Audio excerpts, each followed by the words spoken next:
Juiz Sérgio Moro, que conduz todas as ações da Operação Lava Jato, envia ofício ao ministro do Supremo Tribunal Federal, Teori Zavascki, negando haver tortura psicológica a empreiteiros presos. Ao informar ao STF em processo de habeas corpus, o juiz Sérgio Moro atribui a versão da defesa a meros arroubos retóricos e que as prisões não têm objetivos de obter confissões involuntárias. Olha, vamos relembrar que a função da prisão preventiva não é forçar nenhum suspeito a confessar um crime que ele não cometeu. A legislação brasileira permite a prisão preventiva sob certas condições. A prisão preventiva tem que se basear em indícios suficientes de autoria do crime. Também tem o objetivo de garantir a ordem pública, ou seja, impedir que o suspeito não volte a delinquir. Aliás, impedir que o sujeito volte a delinquir, que ele não fuja durante o processo judicial para impedir a execução de uma futura pena. Prisão preventiva é, antes de tudo, uma medida de cautela, de cuidado. Eu acho que tem de ser destacado também, viu, que é o que é curioso. Eu sempre lembro que a vara federal no Paraná é número 13, né? É a 13ª vara federal tal. É sempre bom lembrar. E o juiz Sérgio Moro, ele imagina o número de investigações que ele está sofrendo, clandestinas. As empreiteiras contrataram investigadores. Acho que reviraram a vida dele, né? Acho que foram ver se um dia ele colou numa prova no primário. Fizeram de tudo para achar algum problema na vida pessoal do juiz Sérgio Moro. Não conseguiu. Os seus defensores, os advogados das empreiteiras, e são escritórios poderosos, já devassaram tudo que tem sobre o processo para achar uma falhinha processual para anular o processo, como ocorreu na Operação Castelo de Areia, que foi anulada, tal, né, por um problema processual, tal, e foi jogado tudo no lixo a investigação feita pelo Ministério Público e pela Polícia Federal. Então, é importante a gente destacar que a ação, até esse momento, na Operação Lava Jato e no processo respectivo, está sendo feito absolutamente correto e está chegando a Brasília.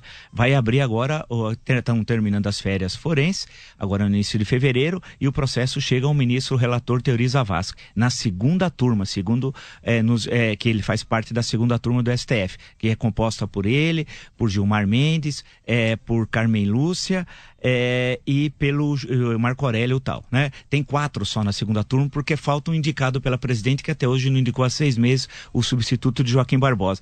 Portanto, nós estamos chegando na hora da verdade. O processo chega a Brasília, diz que tem 74 parlamentares provavelmente serão indiciados, tal, provavelmente o número é esse, alguns estimam um pouco menos, alguns falam até mais, fora as empreiteiras e fora o Palácio do Planalto. Porque acho que a dúvida que fica para todos nós, e que foi até destacado hoje no início pelo Fernando Rodrigues, é o seguinte: quando é que um processo como esse vai chegar ao 3º andar do Palácio do Planalto? Em outras palavras, no maior gabinete do 3º andar. E o maior gabinete é o gabinete da Presidência da República.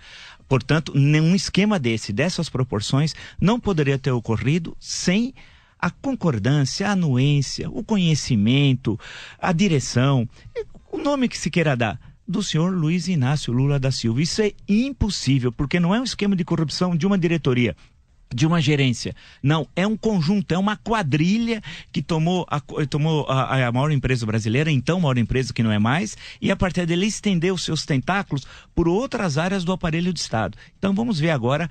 E eu estou esperando, não é com vingança, mas o espírito de justiça. Vamos ver se finalmente se faz justiça no Brasil, né? Professor, não quer dizer que a presidente Dilma ainda não escolheu o substituto de Joaquim Barbosa? Ela deve estar tomando alguns cuidados para que não venha uma segunda versão do próprio Joaquim Barbosa. Provavelmente. Eles sempre se penitenciaram desse erro com muitas aspas tal. E a nomeação de ministro é uma coisa chave. A sabatina é uma farsa.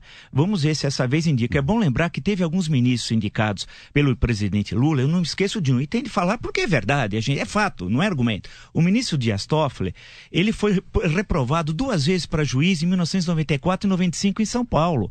Quer dizer, na primeira instância da carreira ele não passou, ele foi nomeado para o topo da carreira, e ele foi advogado do PT, advogado do Zé Disseu e seu subordinado na Casa Civil. Mesmo assim, no julgamento no Mensalão, ele não se sentiu impedido de julgar.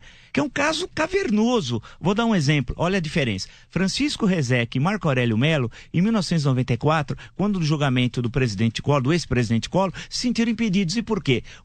Porque tinha sido designado por Collor, tinha uma distante relação de parentesco, Marco Aurélio, e o outro que tinha sido ministro do presidente Collor das Relações Exteriores, Francisco Rezec, se sentiu impedido tal.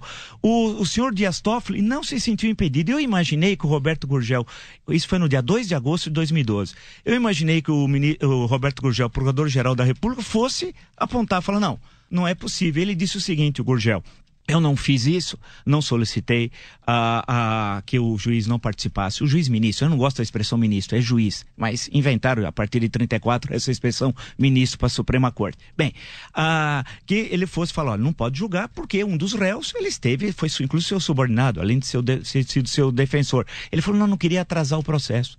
Foi um erro porque Dias Toffoli participou de um julgamento que não poderia ter participado, né?